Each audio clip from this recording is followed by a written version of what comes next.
কিস্তি দিলে বাইমের মাছ খাবেন, বাহাদুরি দেখাচ্ছেন আপনি।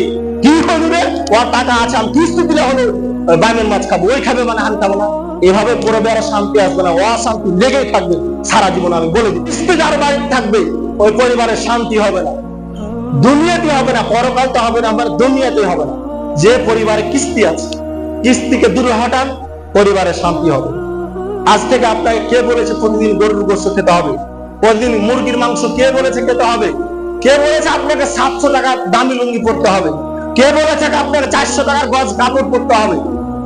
আপনার বাড়িতে টাকা নেই, 300 টাকার লুঙ্গি পরে, এখনো বাজারে 350 টাকা তামান্না লুঙ্গি পাওয়া যায়, 400 টাকার লুঙ্গি পাওয়া যায়।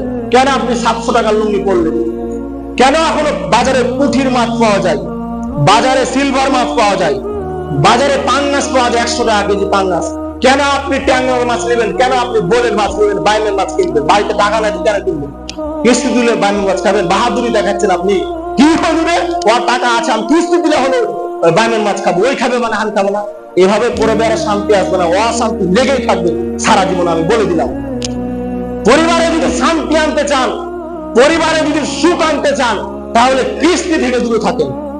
দরকার হলে বাটা লবণ দিয়ে প্রতিদিন ভাত খান, কাঁচা মরিচ 10 টাকা পোয়া, 20 টাকা পোয়া, আর সালাদ হচ্ছে 30 টাকা কেজি। 1 কেজি সালাদ কিনবেন, হাফ কেজি টমেটো কিনবেন, আর 1 কেজি কাঁচা মরিচ কিনবেন। সালাদ করে আপনি আচার দিয়ে, আপনাদের অনেক আম আছে, আম ঝড়ে আম পড়তেছে 50 টাকা ক্যারেট, ওই আমগুলো বিক্রি না করে, ফাটা আমগুলো বিক্রি না করে বাড়িতে আচার করেন, আচার করেন আর লবণ দিয়ে ভাত খান, তারপরে কিস্তি তুলে।